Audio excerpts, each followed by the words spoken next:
Welcome back to another episode of Radiant Others. My name's Dan Blacksburg, and as always, I'm broadcasting from my basement in West Philadelphia. Today, we don't have a new episode for you, but we are re-upping, rebroadcasting, reseeding your podcast feed with one of the greatest conversations I've had as I've done these podcasts. My one from 2018 with Ethel Raim.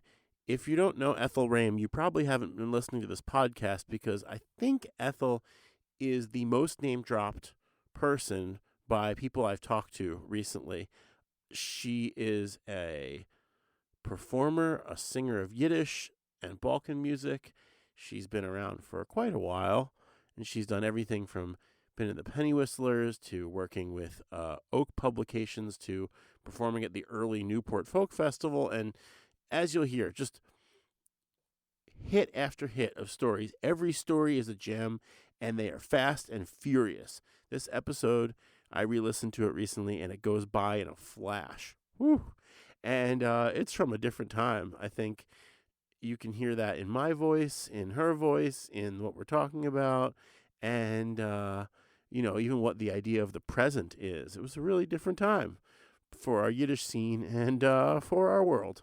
So I hope that you'll have a great time diving back in and hearing all about her incredible life and career, which is still going. And she's still teaching and sharing lots of knowledge and help to musicians and artists of all kinds from all sorts of cultures all over New York and elsewhere. And we're trying to share this conversation and all these new conversations with you. We still could use your support, so if you're interested, you can always go over and leave us a review on whichever podcast app or feed you listen to us on. You can also go to Patreon, patreon.com/Radiant Others, and donate some money to us monthly or otherwise. We don't have bonus content. That's just not our thing, but we might. We had some brainstorms from it. So we're going to keep doing what we're doing.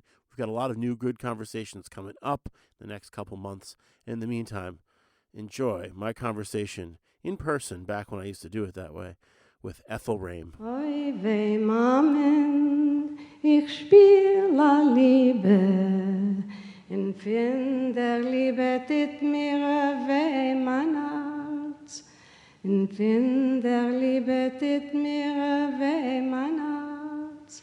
Oi effend Menschen eure Augen, bet ihr sehn, so wie Keule schwarz.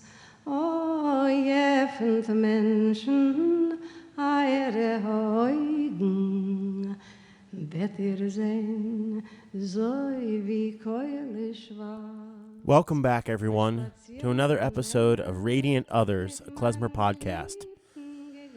I let the intro music play a little extra long today because we've got a really special guest on today's episode, Ethel Raim. Ethel is a singer. She's singing back there. She is a musical organizer. She has organized concerts and all sorts of things for all different kinds of folk music. She's a teacher. She's taught Balkan singing and Yiddish singing and all sorts of kinds of mostly unaccompanied women singing styles. And she's really a fierce advocate of the arts. She was the artistic director of Center for Traditional Music and Dance for many, many years. It was originally called the Balkan Arts Group. And her work there really opened up a lot of possibilities for funding folk music in the nonprofit world. So yeah, she's a powerhouse. That's Ethel Raim. She is a powerhouse. Sitting down with Ethel to talk with her was really the first time that we've ever actually gotten to really talk with each other and get to know each other. One of the things about being a trombone player and one of the things about being a singer is that if you're at the same workshop or festival, say a place like Klez Canada, I think they try to keep us on opposite sides of the camp, so I don't drown the singers out, or my classes don't drown the singers out. But it was really interesting to talk to Ethel and get to know her and talk to her about the early days of the klezmer revival. She worked with Zev Feldman and Andy Statman to present Dave Tarras, the clarinetist Dave Tarras, in a big concert in 1978 that was one of the first major events of what later became the klezmer revival, and I think it was sort of a catalyst for a lot of folks who later became major voices in this music. So she's just been around. She's done a million different things, all of them really wild and interesting, and I'm just glad I got to talk to her. So before we get to our conversation, I got a couple of things to ask you all about. If you're enjoying this podcast, please rate and review it in iTunes or wherever you're listening to it. Please share it on any social media that you use. Please tell your friends about it. Please let people know that I'm doing this, and if they're interested in hearing conversations between people who are really involved in Yiddish music, Yiddish culture, please let them know about this podcast and ask them to check it out. All right, that's enough for me this time, and I just want to say thank you to everybody who waited an extra couple weeks for this episode. We were dealing with some pretty crazy stuff over here, and it took a little while to get it finished. So thank you. Thanks for listening. Here's my conversation with Ethel Raim. Oy wie Normen ve dorten Teller brechen. Oy a mansen Moment, weil ich sehe kontin. Okay, Ethel Raim. It is really nice to be here in your beautiful place. Thank you. It's wonderful to have you here. Yeah, I would say that you have an amazing shower curtain, just from having checked out the Marimekko. Yeah. Dress for little Mary. Yeah. So you just mentioned that you grew up in the Bronx, but had you lived in the Bronx for a while? I grew up in the Bronx. I was in the Bronx till I was about, to 1963. I was in the Bronx, and then I moved to Manhattan. Mm-hmm. Where in Manhattan? Actually, an incredible apartment for $60 a month. A 3.5-room apartment, unbelievable, right across the street from the American Museum of Natural History. Oh, okay. Not bad. Not bad. It's interesting. I was just listening to a podcast on the way up here that was talking about Manhattan in the 80s, and that was a time, and people were like, well, that was this time when things were happening, and, but then in the 60s, that was when things were happening, It was affordable, I'll tell you that much. Yeah, $60 a month. That's probably unbelievable. It's probably like several $1,000% more now, right? Oh, for sure. Probably $3,000 to rent. Yeah, right. But so that was your first. Was that where you were an adult now, and you were? This was like your first place, or was it? No, my like first that? place was actually in the Bronx. Oh, okay.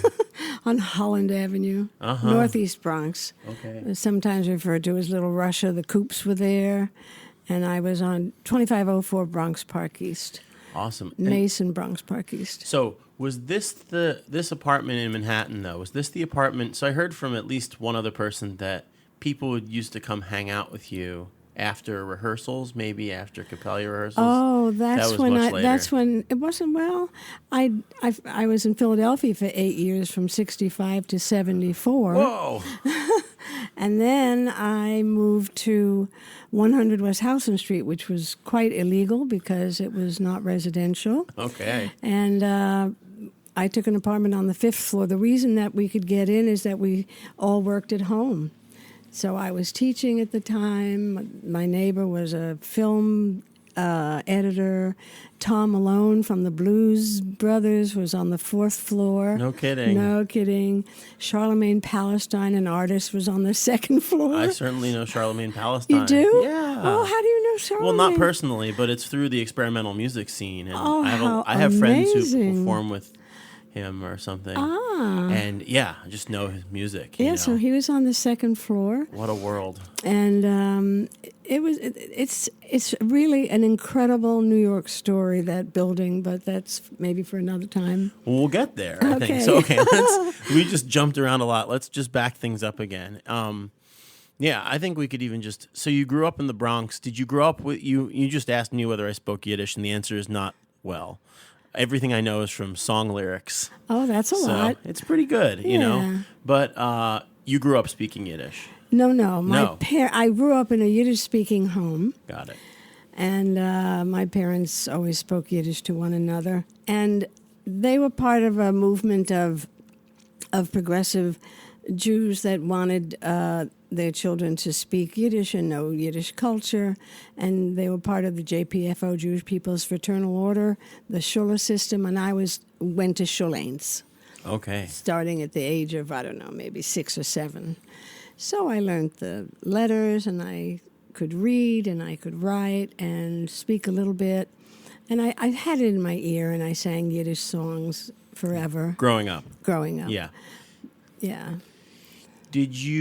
Was this a world that sort of was mostly Jewish growing up? Like, were you surrounded by Jews, or was it sort of a very multicultural thing, or somewhere in between? Well, it was an interesting neighborhood. Everything east of White Plains Road was pretty much Jewish, and a lot of people, milliners, garment workers, furriers. My dad was a presser in the garment industry. And so that section was Jewish, and then across White Plains Road was pretty Italian, homeowners, small homes, and the Coops, which was a very amazing experimental living situation, was on my side, and was pretty much working class, pretty much Jewish, and some African American. Yeah, that's a whole thing I don't really know enough about, for sure. So you called them the Coops, but you didn't live there. Cooperative housing. Yeah, right. I was a block away. So can you tell me just a little bit about what that was? You said it's like a grand experiment. I wish I knew really more. There was a film that was made about the Coops. Grand experiment in that it was cooperatively owned. So all the people who lived there were owners. That doesn't exist anymore, right? No. I mean, it was sold years later. And a very cohesive and very progressive left-wing community. Yeah, what an interesting thing to grow up in. Yeah. So, yeah. Sounds like Yiddish and left-wing politics and some sense of at least European multiculturalism and maybe also American multiculturalism were just around growing up. Well, I had a sort of unusual growing up. I mean, I was into traditional music forever, from a lot of different cultures. The sound, the kind of communication that happened just meant everything to me, and it struck me so. It was just very, very deep. So there, in our building in the garment industry, some of the Jewish men were married to Italian women, or vice versa. So my parents would have people over in the evening, and the way they entertained themselves is they would sing. Mm-hmm. And so they sang Yiddish, they sang Italian. They were all East European Jews, so they sang Russian. No Polish, actually. Yeah, it was the whole community was cohesive. All the kids that went to school, to PS 96, I would say, 90%, 95% were Jewish. And then in my school, there was one African-American kid, a few Italian kids, everyone else was Jewish. And the teachers, Irish and Jewish. Mm-hmm. It was really interesting. That is really interesting. I think that, having grown up in a city in Philadelphia, it was a predominantly African-American experience, especially once I started going to public schools. But before that, I was in private school a little while, and it was just all, as far as I could tell, it was probably not, but it felt like everybody was Jewish, and I didn't know non-Jews. But that meant something completely different by the time I was growing up. Yiddish was long gone, at least for this community. Mm-hmm. You said you were really into different kinds of music from all over the world forever. What ways were you absorbing those besides the stuff that you were hearing from the people around you? Well, let's see. In terms of recordings, I used to go to the Stanley Theater, which showed Russian films, and you could get actually 78s. It was 4 LPs. You could get 78s in the back there, and I would get Pyatnitsky Chorus or some other Russian choir. The Fyodorov sisters, fabulous singers, who ended up in Moscow, and they were recorded and beautiful. Have you heard of the Fyodorov? No. just gorgeous music. There are 5 of them, I think, and then the daughter started singing with them. They were pretty much singing in the probably late 40s into the early 60s. Then I used to go to hootenannies, so I was already connected to that whole world of folk music.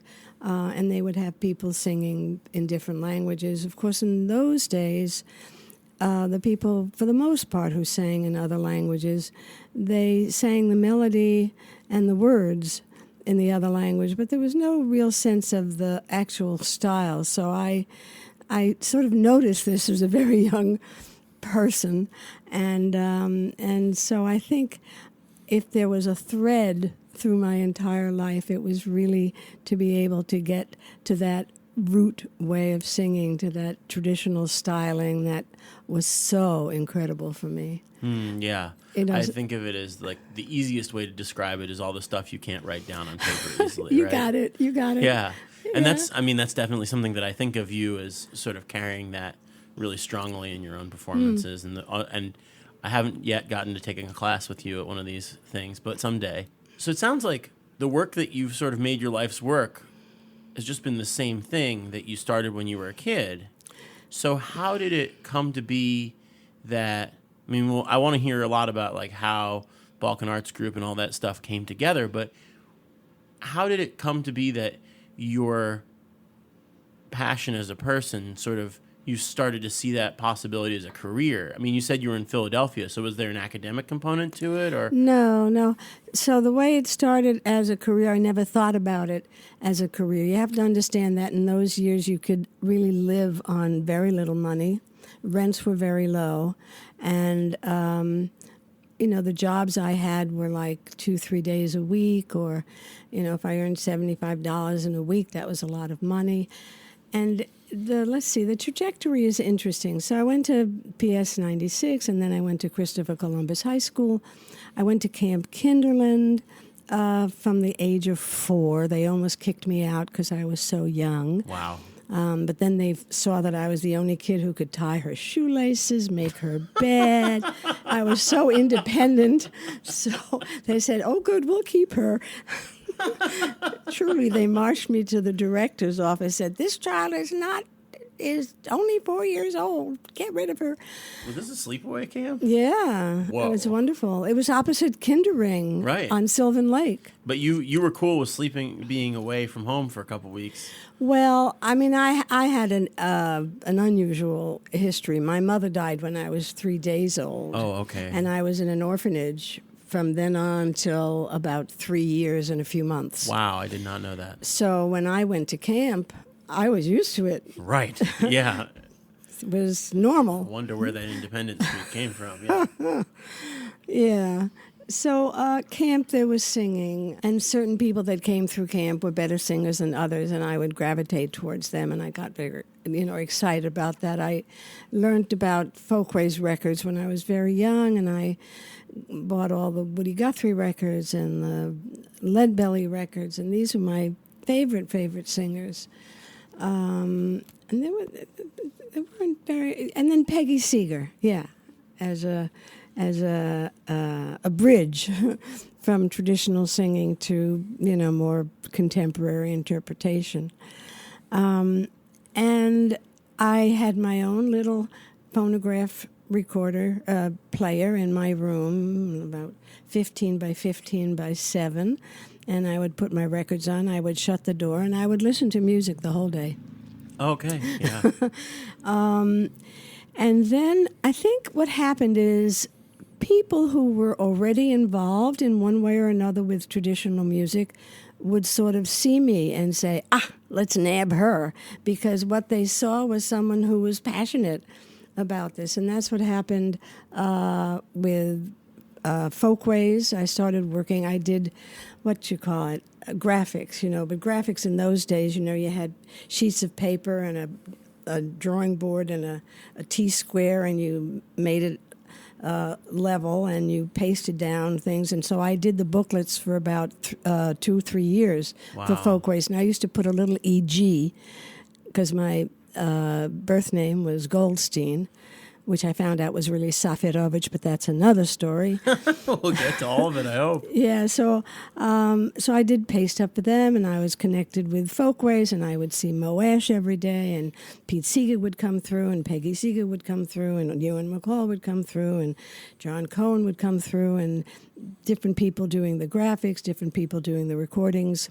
And this was moving into the heavy civil rights movement years, 1959, 60, 61, SNCC was already started, Student Nonviolent Coordinating Committee, and the bus rides to the South and the sit-ins. And that was my world. I was in the midst of it, sound-wise, people-wise, and it was extraordinary, and I didn't have to worry about, I think my apartment in the Bronx was also about $40 or something on Holland Avenue, and that was a 3-room apartment. Oh, wow. Big. Yeah. And I commuted, if you lived in the Bronx, you commuted to Manhattan. And then in 1965, I was still working. I had left my job at Folkways, and Oak Publications started when I was at Folkways. Do you know about Oak? No. Tell me about that. Oh, they have an incredible catalog of traditional music, and there's the Ewan McCall songbook. Ruth Rubin did a songbook for them that she asked me to do chords to the songs, and I look at those chords and I die every time. It's like, oh, God, no. I mean, terrible. I mean, I don't know where my head was, but at any rate. That's great. Yeah, Art Rosenbaum did books. I mean, they had a catalog of maybe 200 books of folk music. Wow. It's wonderful. Yeah, O Publications. Oak, O-A-K. Yeah. And I live in Briar Oaks now. Yeah, right. So that was that whole period of time. Then I moved to Philadelphia. I had, let's back up a little bit. I started, I was asked to lead a chorus for the people that were going to Finland to the World Youth Festival. And I said, okay. And so I took the songs that I had, several of them that I had done as a member of the Jewish Young Folk Singers. That was under the leadership and direction of Bob de Cormier, incredible conductor and inspiration and wonderful, wonderful person who died fairly recently, I think, in his 90s. And that was a weekly affair. And although I always preferred smaller configurations of people and not large choruses, this worked for me. I was like 14, 15, 16. And then they had another version of it for the more advanced singers, and I was with that for about a year or two. And the next musical project was The Harvesters, and that was with my husband Walter Raim, hence the name Raim, and his cousin Joyce Gluck, and her husband Ronnie Gluck. So we were an entity for, 2, 3, 4 years. And in fact, we went out to Los Angeles in 1958. And that's when I met Mike Janis, who was someone who scoured the record stores. We had record stores in those days, and very different. I still remember those.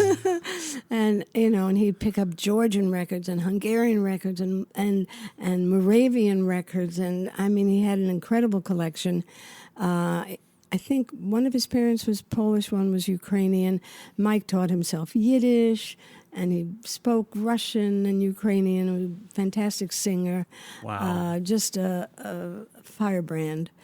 And so we sang as the Harvesters at the Ash Grove, which turns out was their first year, 1958, because I went to the 50th anniversary in 2008, which was really nice. And by then, the Harvested had a mixed repertoire of American, Yiddish, and Russian. It was in 1958 that I heard the Le Mystère. They weren't called Le Mystère then. Actually, it wasn't Le Mystère. It was the Državin Ensemble, which was the national ensemble of Bulgaria under the direction of Filip Kutev. Yeah. And I first heard Polegnala Tudora. Uh-huh. Polegnala Tudora. Yeah. Oh, and it melted my heart. That's a real Just- heart melter. Oh, so beautiful.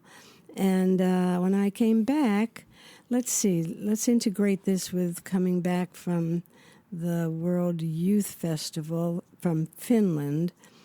So that was 1961, I think. And I went out, the Harvesters were in LA in 58, and then I was out in California again in 61, and I went to Highlander Folk School and met Hetty West and Julius Lester and Guy Carawan, whom I actually knew from an earlier time because he would sometimes substitute for Bob de Cormier with the Jewish Young Folk Singers. Two non-Jews, I love it. Love it.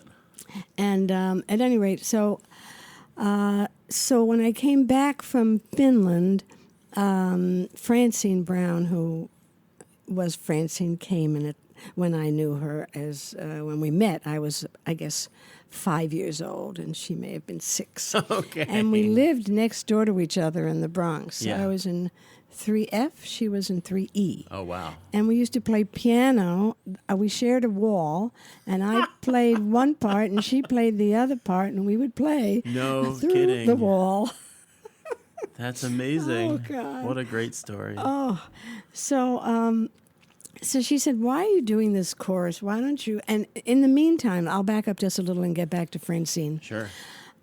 Any place that I went, and I could gather 2 or 3 young women, I would teach them a part and we would sing because I loved the sound of women's voices in harmony together. And I mentioned the Fyodorov sisters, and that was their sound.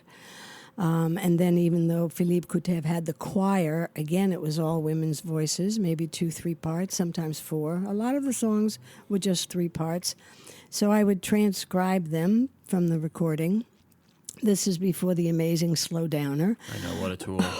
God, what an incredible tool. We'll talk about that for the Yiddish singing. Oh, yeah. So we would get together, like at Highlander. I had Hetty and Candy Carawan, who I ended up marrying Guy Carawan. So I would teach them the parts and teach them the words. And so everywhere I went, I would have 2, 3, 4 women.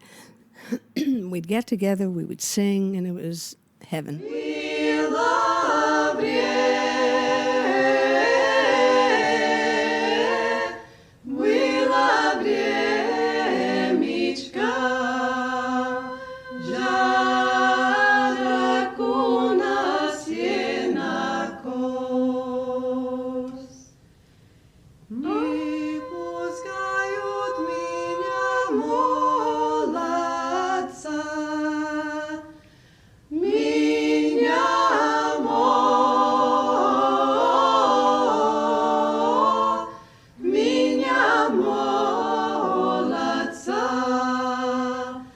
Во всю ноченьку гулять. So Francine, back to Francine, when I came back from Finland, she said, why don't you just start, a group with just women? So I said, oh, okay. And I thought, 3 voices on the melody, 2 voices in the middle, and 2 voices on the bottom. Good, we need 7.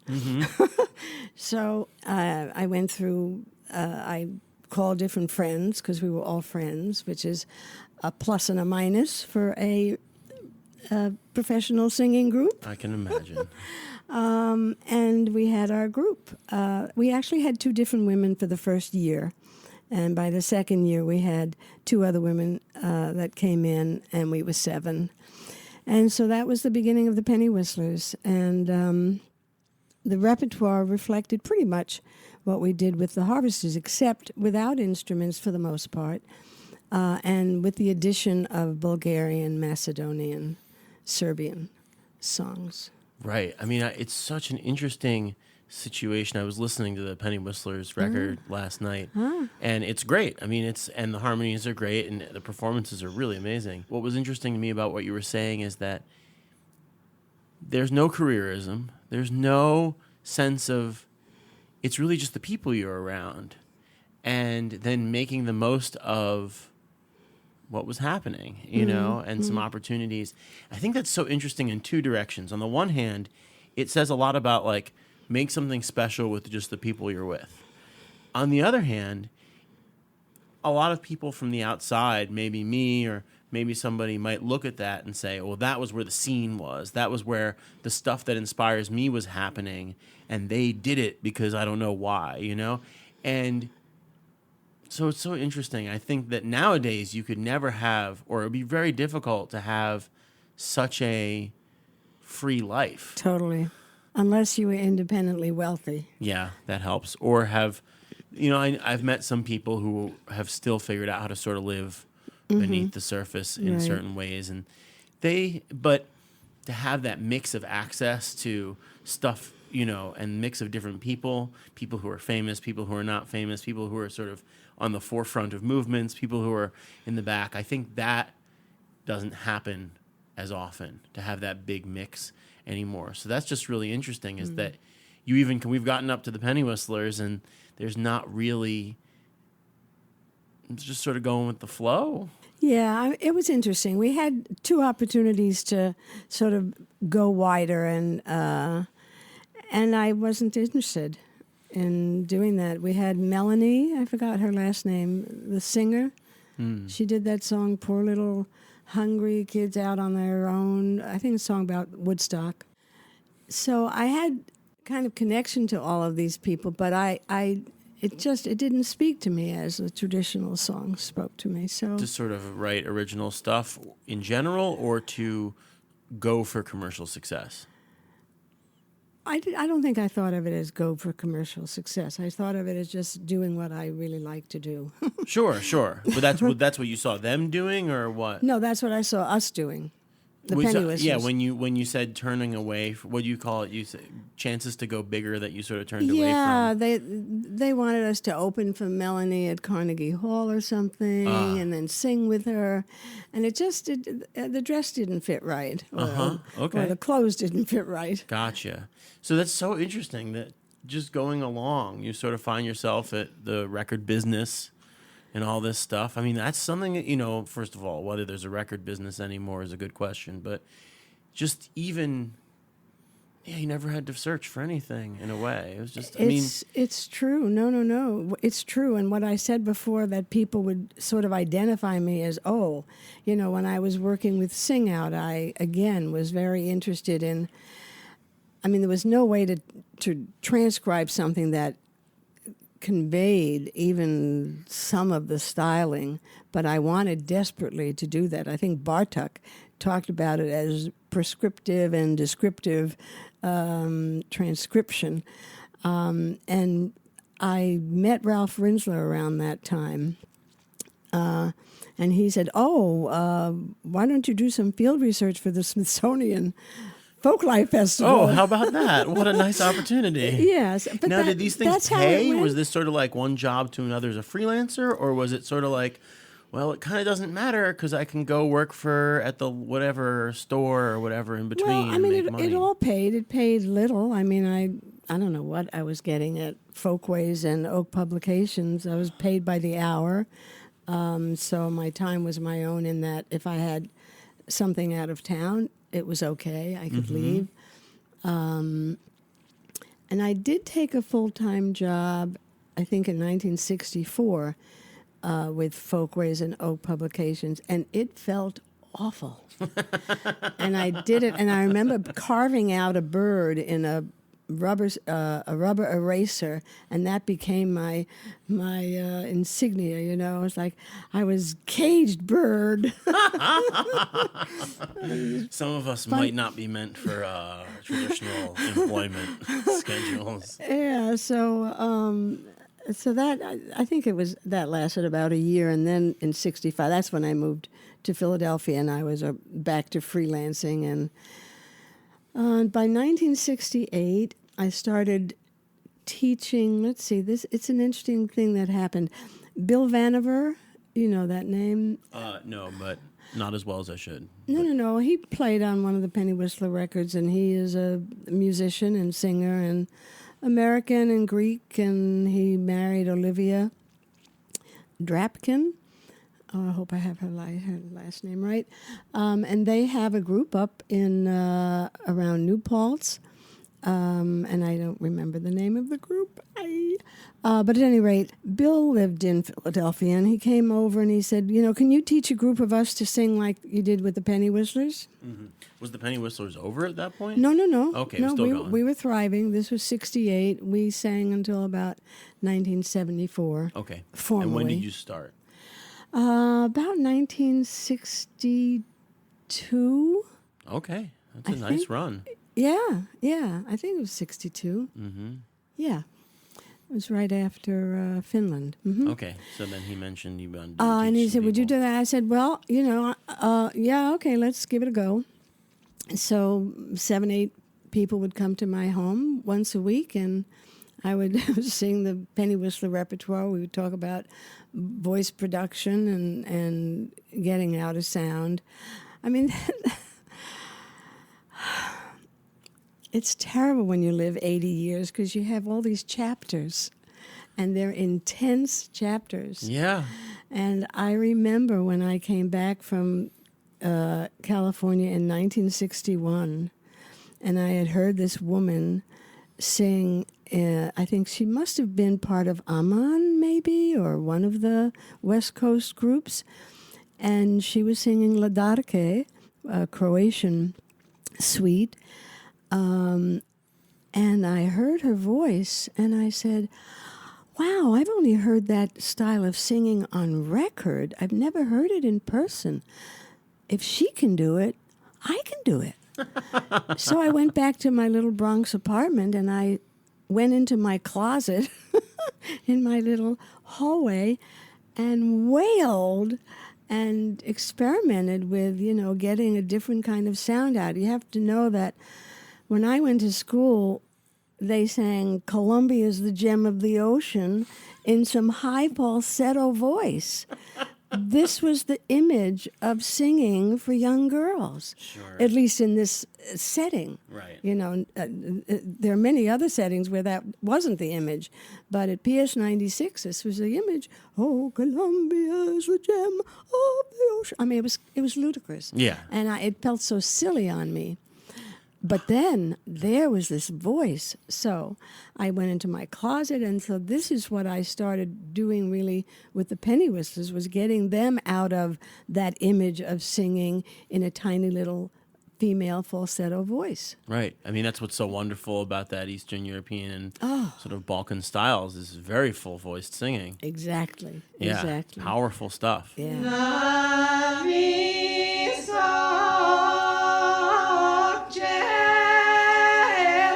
kde stojíš. Na visočerdach, kde stojíš, žltý, žltý cidený žeš. Na visočerdach, kde stojíš, žltý, žltý cidený žeš.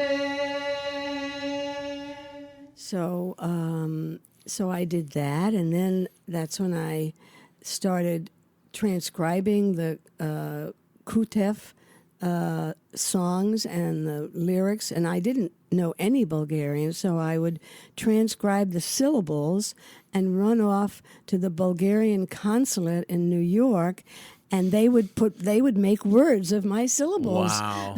That's great. It was incredible. Yeah. And then they would say, oh, this is a very old-fashioned word. Of course, it was the folk music. Folk music, yeah. So I would do that, and then I met Philippe Kutev. And Oh, really? I did. The Javan Ensemble came to New York, I think, in 1964. and I interviewed him in French because I didn't speak any Bulgarian and he didn't speak any English, and my French was very poor.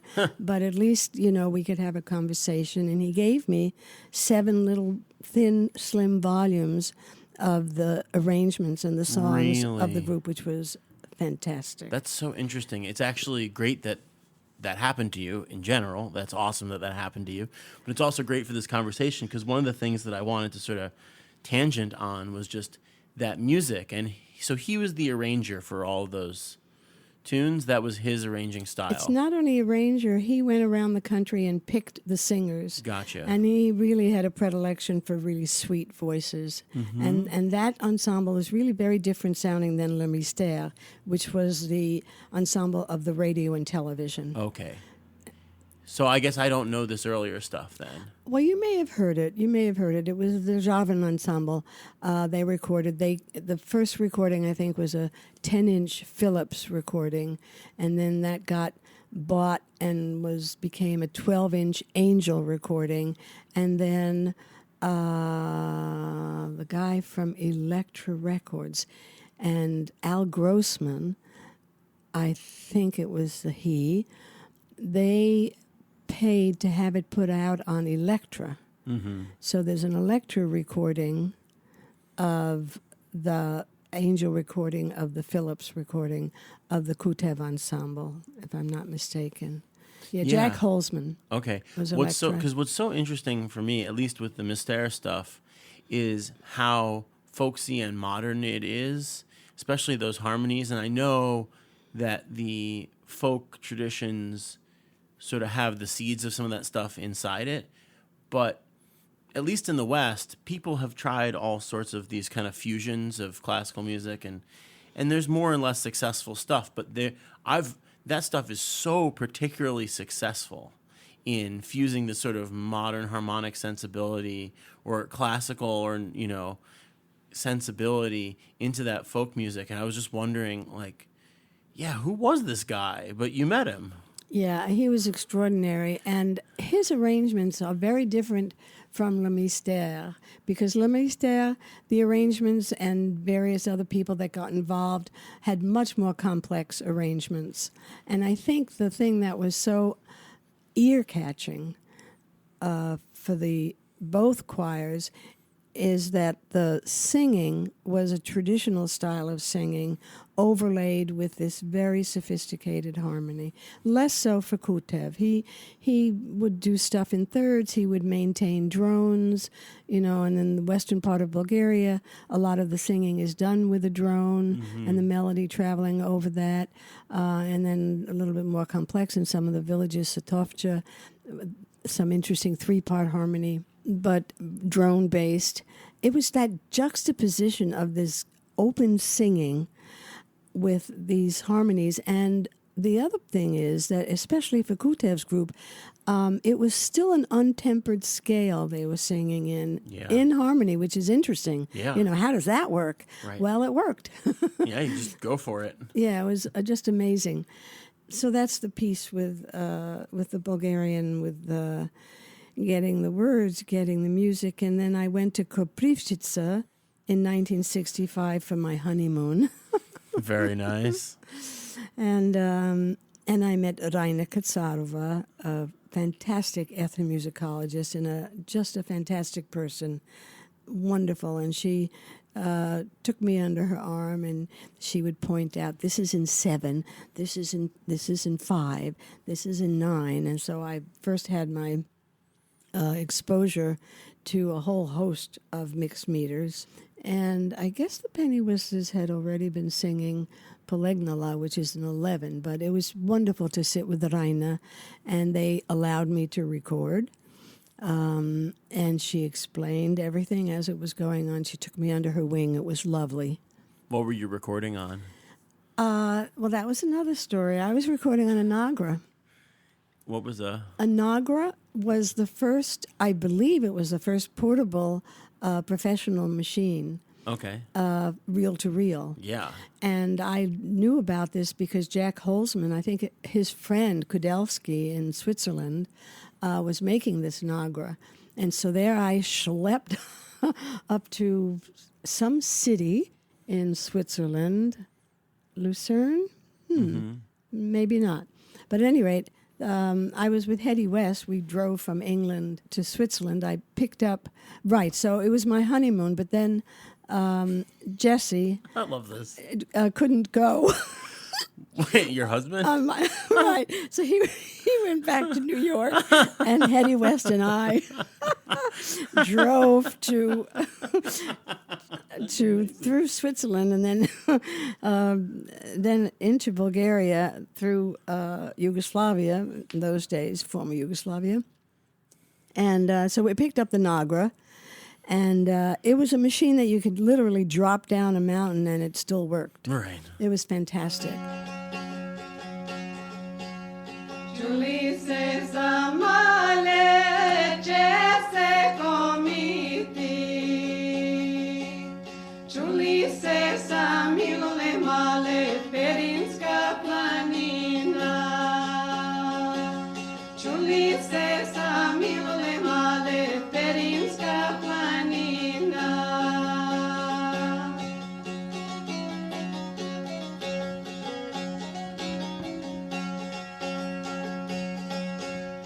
Zapisaya male, Perinska planina.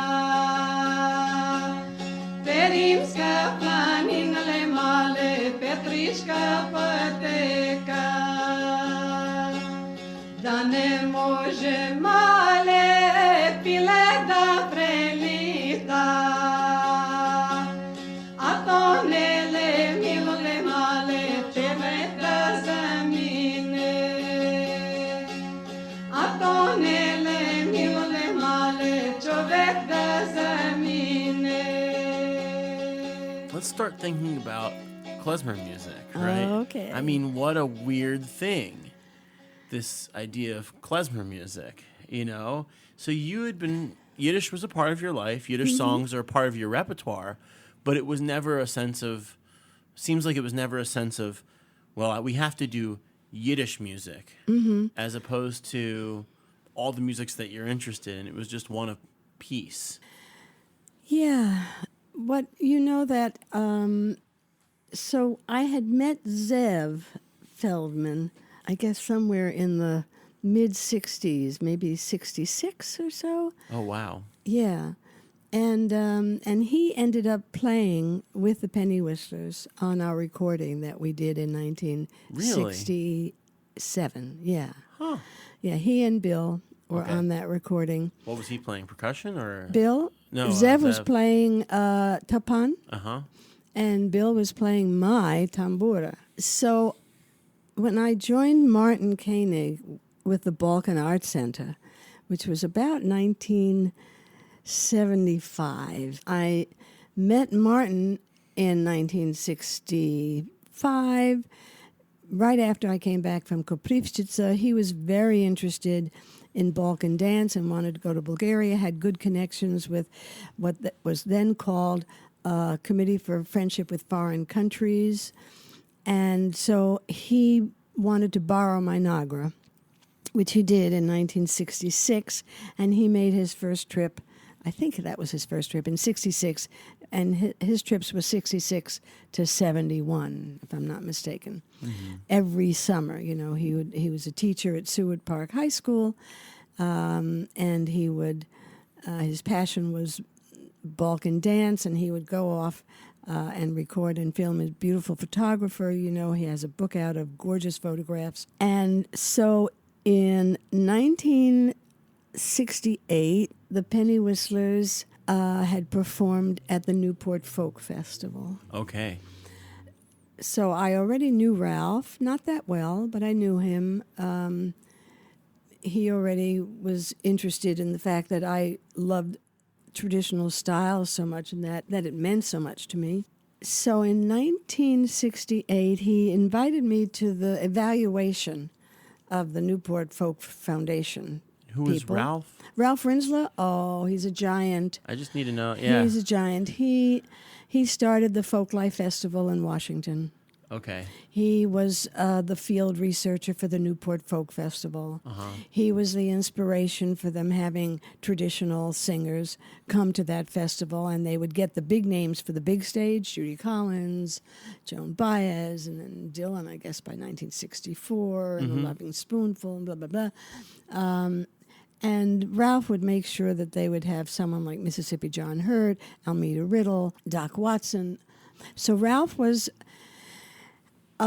passionate around traditional music. He was a wonderful mandolinist and was someone who really sparked and moved along a lot of careers in traditional music and traditional arts. He started working at the Smithsonian, I guess already in 68, because he was already with the Smithsonian in 68. And so he invited me to the evaluation meeting, and they were all, saying what a wonderful festival they had. And then Ralph turned to me and said, Ethel, what do you think? Ooh. I said, it was tremendously exciting for me to meet people that I have only heard on recordings. And it was wonderful. The only thing that was missing for me were the accents that I grew up with. It wasn't there, and there's so much, I'd already met so many people who sang in other languages who were traditional singers. And so Ralph immediately set about to give me $3,000 from the Newport people and money from the Smithsonian. He said, okay, will you do field research and bring these people to our festival? Wow.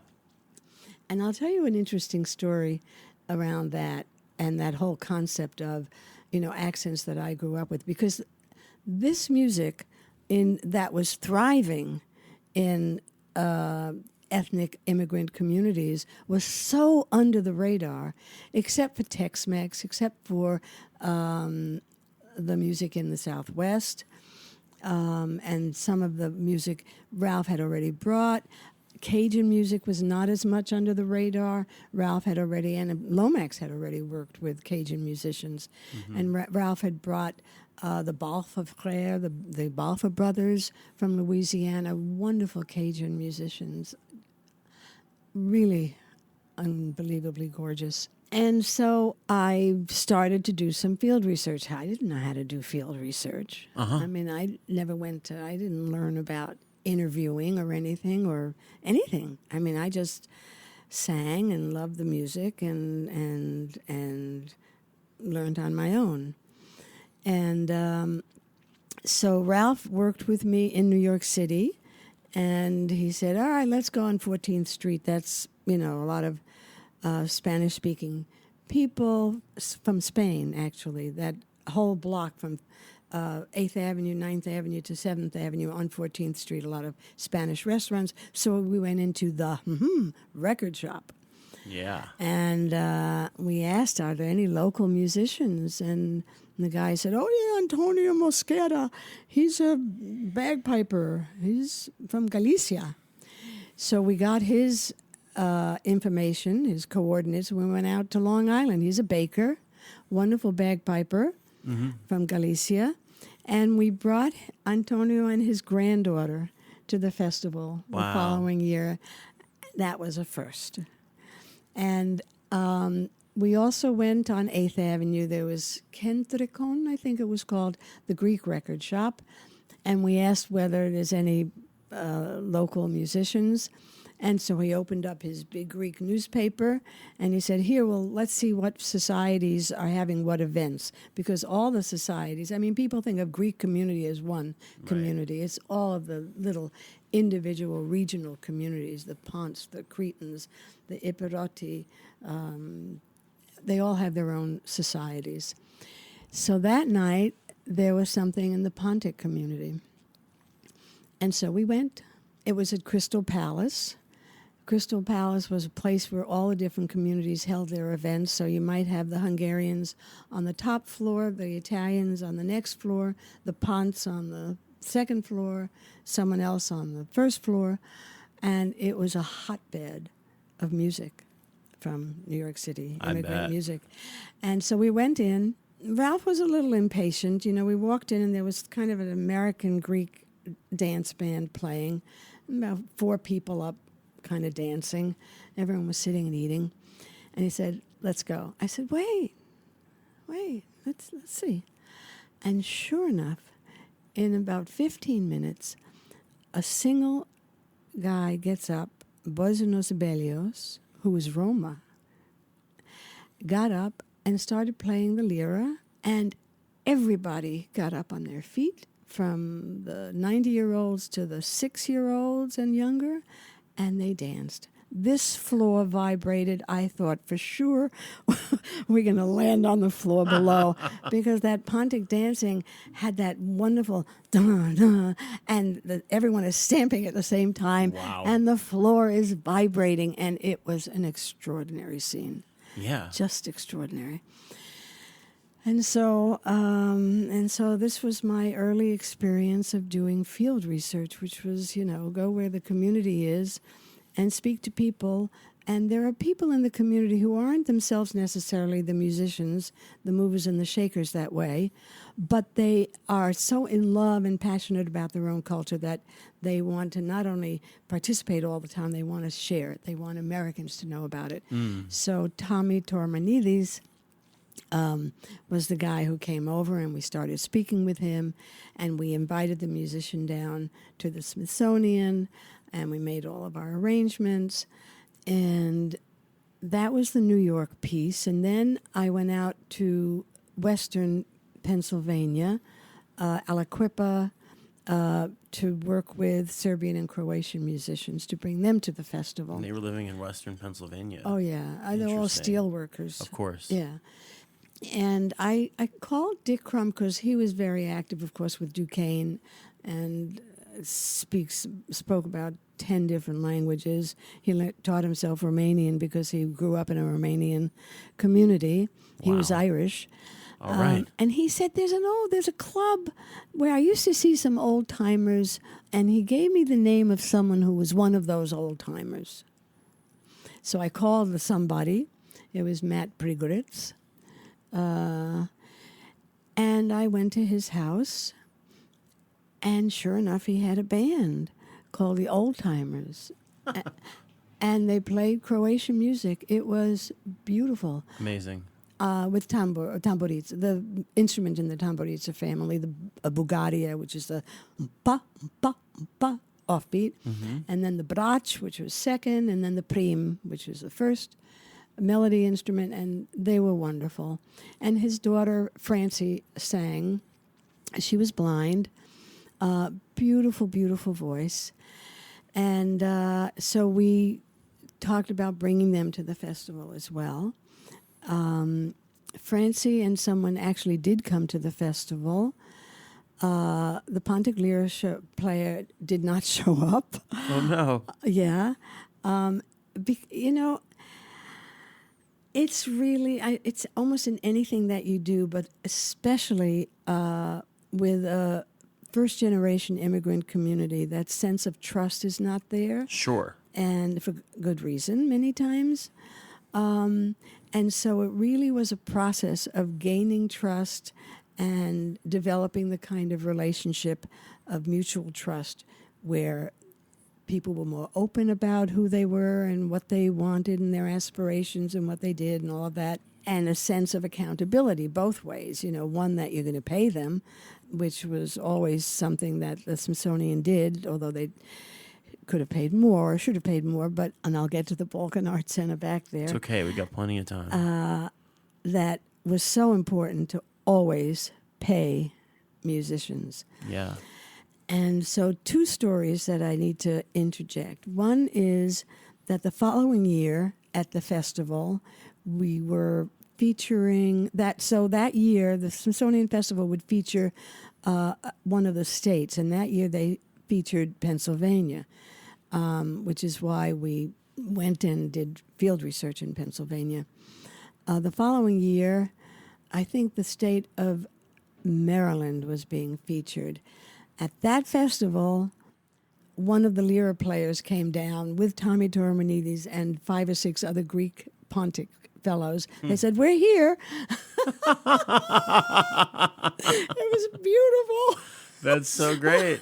So we got them onto a stage for sure, Wow. and they were spectacular. So that's one story. The other story is Kenny Goldstein, who was a folklorist and probably the head of the department at Penn. Yeah. And I told him I played 3 generations of singing, of Serbian Croatian singing, and I'm trying to remember. Yeah, I played the old timers, and then I played something with Francie, and then I played one of the more contemporary groups from Western Pennsylvania. There were so many bechar, I guess bachelor, small ensembles of tamburica players. And Kenny said, "Oh, well, when were you over there?" I said, "Kenny, I recorded this here." He said, "These musicians live here?" Right. I said, "You bet." You know, it's talk about under the radar. There was such a thriving tamburica. I mean, there was a national organization. There were large conventions. There were choruses from the Serbian communities of all the different locations that came and convened and sang for each other and stayed in each other's homes. There was so much music going on. Yeah. And this is the folklore department at Penn. Right. And they didn't know about it. They didn't know about Unbelievable. it. Yeah, yeah. Wow. That's really an incredible set of stories. One thing that struck me is it seems like this was a big transition for you from your love of this music from around the world and your love of these musicians from around the world and being accountable to them in a different way, from really just learning from them from recordings to learning from them and dealing with them in person. Well, yeah, it was interesting. You know, the people that I first heard singing songs in other languages were people who were not of those cultures, and you had someone like Theo, you know, Sure. back in the 60s and 70s. He was singing Russian gypsy songs and Yiddish songs so beautifully. Oh, yeah. And he would sing a Scottish song, and he would sing another kind of song. And but Theo was such a natural. I mean, his singing was very, very special. But so many other people were singing, and it was sort of hollow. You know, the notes were there, the words were there, and there was no sense of the essence of the music. And it was extraordinary for me from the time that Newport meeting happened and that I started to do field research and work with people from the culture. That's when I started work with Balkan Arts Center. It was 1975. And by 1977, I already knew Zev, and he was already working with Andy Statman and Dave Terrace, and they had an idea, you know, is there a way we could get some money to support our project? Right. I said, "You bet." And we worked on a grant proposal to bring Dave Terrace out of retirement. Right.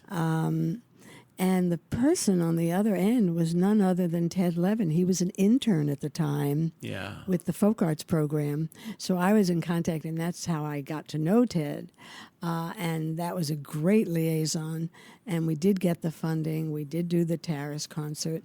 Right. And we got funding for something we call the Jewish Music Tour. Not a very original or catchy name. Sure, yeah. But that's what it was. And Mark Slobin was our MC. He Right. would introduce the program. And there was Dave with his group and Andy and Zev. And even the concert in 1978, getting back to me, Martin said, "Oh, Ethel, you have to sing. You have to sing on the program." Yeah. I said, "Okay." It's all on YouTube, folks. Check it out. So that is really the moment that I got involved with singing a serious involvement with Yiddish singing and an exploration of the repertoire. And it was a very, very exciting time for me. And so I sang at almost all of the concerts that we did with Dave. We must have done maybe 8 or 9 locally, and we would call them runouts because there was no way we were going to have Dave travel, and stay somewhere for 2 days and then travel somewhere else. He would never have been able to do it. So, and then that's when I worked with Fagel Uden, who's a seamstress, a left-winger. Also featured on that concert, right? Yes. I just watched the video of that. Oh, she's wonderful. She really is. And she was a friend of my dad's. Oh, cool. And Ruth Rubin had recorded her for, she's part of the Ruth Rubin archives. Gotcha. And Fagel's husband, Avram Uden, is in the archives, singing a wonderful Hasidic nigun. That's great. So this is so interesting because now we've sort of come full circle, or at least we've gone from the multiculturalism of the 50s and 60s, and which makes sense to me in perspective of like, we got to get this world together, right? And it's the whole world now is open, and then coming back in the 70s to your own culture, but in a completely different way. Not only with the singing, which I definitely want to hear a lot about, but with this instrumental music that's sort of coming back out of nowhere and then being put on the concert stage for the first time, or at least one of the first times, in a way that was never featured before. I mean, this is a huge shift in the way this Jewish culture existed in relationship to the Jewish community and the rest of the world, and you're right in the middle of that. Right. So there's another big transition. So what was it like going from absorbing the whole world to really moving into a Jewish context or a Jewish musical thing? It's sounds like a very different way of relating to music for you. It was very different. I mean, all of a sudden, it was my own culture. Right. And Dave Terrace would say, Ethel, why do you call yourself the Balkan Art Center and you're working with Jews? So, of course, we had already expanded the scope of communities we were working with Irish community, Italian community. It was not Balkan community, and we eventually changed the name to the Ethnic Folk Art Center. But we were the Balkan Art Center when we started working with Dave. It was extraordinary because we could see that at that point, the people that came to that concert were the people for whom Dave played the weddings for. Right. And, so it was an older community that came and a few younger people. Krakow was there. Yeah, David Hankus said he was there. Who? Hankus Netsky said he was there. And a number of strays. Yeah, yes, right. were there, that concert definitely sparked a whole new perspective and participation in Jewish culture. So what was it like for you as an artist, changing focus, or maybe even just changing the way that you're focusing your work, Well, it was interesting. I had been teaching Balkan singing workshops, which I kind of introduced. There was back there in Philadelphia with Bill Vanover. Right. And then when I came, then Marty found out about this in 1968, and he had me teach at his festival, which he had been putting on at Barnard, called the Winter Folk Festival, Balkan Art Center Winter Folk Festival. And he said, Ethel, you have to teach a workshop in Balkan singing. I said, I had 200 people in the room. Right. It was wonderful. I loved it. Great. And the thing that started shifting is as I came into contact with more and more people from the Balkans, and they could start teaching. I mean, I was teaching Balkan singing from about 1968 through,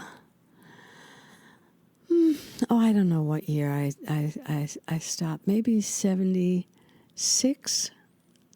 I'm really not that sure. I was teaching classes in New York, Balkan singing, 2 and 3 a week. Wow. Yeah, and workshops around the country, California, Vermont, Boston. So then we get to 1978, and I was teaching less and less Balkan music. And it wasn't until, and this is really interesting, it wasn't until 2010. So we're talking 1980, 81, where I'm performing with Dave on the concerts and with Fagel and other people that we identified and that we brought onto the stage, wonderful singers. And I think what happened between 82 and 2010 was just such heavy involvement. I think I was working, 12 hours a day, 7 days a week. So it was work. And in 2010, I got a call from Alan Byrne. And he said, Ethel, I understand you sing Yiddish folk songs. Yiddish. Right. I said, yeah. At any rate, I was hired by Alan in 2010 to teach traditional unaccompanied Yiddish singing, which I did in 2010, 2011, 2012 at Weimar. So I was thrilled to go in 2010, although it was such a strange experience, because in 2010, 95% of the student body at Weimar were German. Sure. And 5, someone from England, someone from France, someone from the Netherlands. And I was really questioning myself, what am I doing here? But that was the beginning, because I said serious in 1981 around Yiddish singing. But what happened for me in 2010 was that complete transition of teaching myself Bulgarian singing, and not with an amazing slowdowner, but learning the styling, the ornamentation, the embellishment, the flow, the phrasing, so much about the style. And all of a sudden, 2010, I'm sort of part of the source. Yeah. Without knowing it. Yeah. So the source that I used was Lifsche, Itzik's grandmother, Lifsche Schechter Widman, and by then I did have the amazing slowdowner. Right. And all of a sudden I realized I don't know how to teach Yiddish singing because I don't know what I'm doing. Interesting. I'm doing it. I'm not thinking about how to do it. With the Bulgarian, I had to work on those ornaments. I had to work on being able to do glottals. Right. And all of it. It was a study. Right. And here it's like, oh my God, what am I doing? And so I had to sing it myself and listen to myself and say, oh, isn't that interesting? It was so bizarre. Reverse engineering. It was a really strange experience. And it was such a godsend and so helpful to have Lifsche, because there she was, and I could slow her down, and I could hear exactly what she was doing. So I got a really good feeling for the whole toolbox, as it were, the whole range of gesture, musical gesture. And it was extraordinary. I was in heaven. Oi spazieren bin ich mit meinen Geliebten gegangen. Vergangen sind mir in a tiefen Wald. Vergangen sind mir in a tiefen Wald. Oi hat mir niem gewollt geheulen. In hintergestellt hab ich mein Holz. Oi hat mir niem gewollt geheulen. In hintergestellt hab ich mein Holz. Yeah, I think that in some way a widening of the audience is in its ascendancy. Definitely. You see that happening now. Oh, look at a group like Tzibala. Oh, I know. I worked with Eleanor. She was my apprentice. Yeah. And look at her. She is in full bloom. Yeah, they are rocking. And making wonderful music and extending it. and drawing heavily on the roots. That is in its ascendancy. And that's a group that, people are what, 28 to 34? Yeah. And I think in terms of what I observe in terms of people's interest in traditional singing, it's much stronger now, and people are much more serious now. I mean, when I came to Yiddish New York this year, as a teacher, you never know who's going to be there, right? Yeah, right. So you prepare up the wazoo, right? Mm-hmm. You have a song that's a little easier. You have a song that no one has ever heard in a million years. You have something that's very hard. You have something that's more accessible. Someone who doesn't speak the language, less words. I mean, so many things to consider. And I had decided I would do at least one of the songs would be a hard one. Yeah. Well, I was amazed how fast they learned. And this was everybody. Yeah. And that was a hard song. That's great. Really, it was just amazing. So I came away very, very, very excited about what's happening in terms of singing and people's interest in knowing it, understanding it, absorbing it, and being able to do it. It was very exciting. That's so cool. Yeah. Yeah. Hooray. So that might actually be maybe a nice spot to wrap up on. What do you think? Yeah, that could be. I mean, we could just do a few more of these. I know. We will. Well, it's wonderful having the conversation with you because of what you bring to it in terms of your experience and your curiosity and your ability to synthesize. I mean, you're wonderful. Oh, thanks, Ethel. In plain English. Yay. Awesome. Yeah. All right. Thanks so much. Oh, you're welcome. Thanks, right. Dan. Hooray.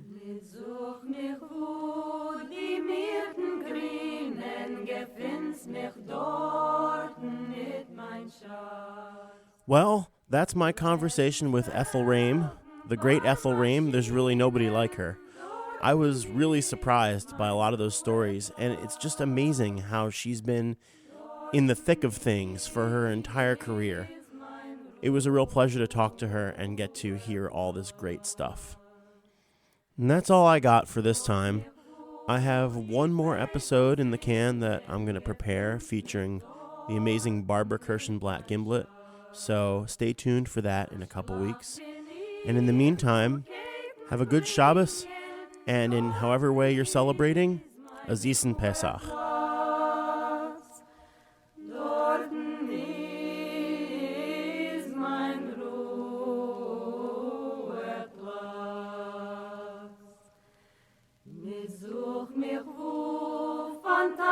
Spritzen, gefind's mich dorten mit mein Schatz. Wo Tränen rinnen, Zähne kritzen, dorten ist mein Ruheplatz. Dorten ist mein Ruheplatz.